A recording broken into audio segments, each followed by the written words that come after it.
Praise the lord. ఈరోజు యోబు గ్రంథం 35వ అధ్యాయాన్ని చదువుకుందాం.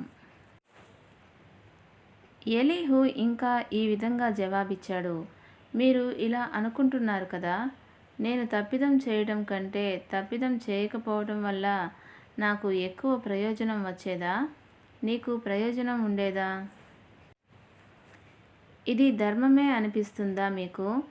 దేవుని కంటే మీరే ఎక్కువ న్యాయవంతులు అనుకుంటున్నారా? నేను మీకు మీ మిత్రులకు జవాబిస్తాను. ఆకాశం వైపు చూచి ఆలోచించండి. మీపై ఎంతో ఎత్తుగా ఉన్న మేఘాల వైపు చూడండి. మీరు పాపం చేశారంటే ఆయనకేమి చేసినట్టు? మీ తిరుగుబాట్లు ఎక్కువ అవుతున్నాయంటే ఆయనకేమి చేశారని? మీరు న్యాయవంతులే అయితే ఆయనకేమైనా ఇచ్చినట్టు మీ దగ్గర నుంచి ఏమైనా పుచ్చుకుంటాడా?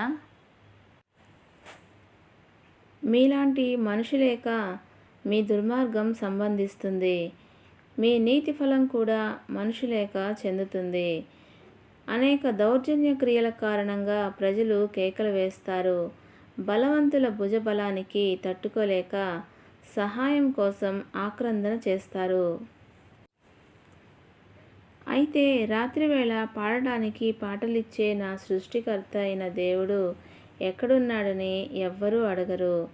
భూమి మీద జంతువుల కంటే మనకు ఎక్కువ నేర్పే దేవుడు, గాలిలో ఎగిరే పక్షుల కంటే మనకు ఎక్కువ బుద్ధి ఇచ్చే దేవుడు ఎక్కడున్నాడని ఎవ్వరూ అడగరు. వాళ్ళు మొర్రపెట్టుకున్న దుర్మార్గుల గర్వం కారణంగా దేవుడు జవాబివ్వడు. దేవుడు వ్యర్థమైన మాటలేమీ వినిపించుకోడు. అమిత శక్తిమంతుడు, వాటిని అసలు లెక్క చేయడు. ఖచ్చితంగా మీ మాటలు వినిపించుకోడు. ఎందుకంటే మీరంటారు కదా, నేను ఆయనను చూడలేను. నా వ్యాజ్యం ఆయన ఎదుట ఉంది కానీ ఆయన కోసం నేను ఎదురు చూస్తూ ఉండాలి. ఆయన కోపం తెచ్చుకొని శిక్షించడు. ఆయన దురహంకారాన్ని ఏమీ గమనించడు అంటారు.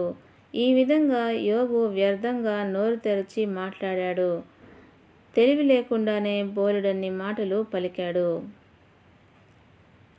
దేవుడి పరిశుద్ధ వాక్యమును దీవించునుగాక. ఆమెన్.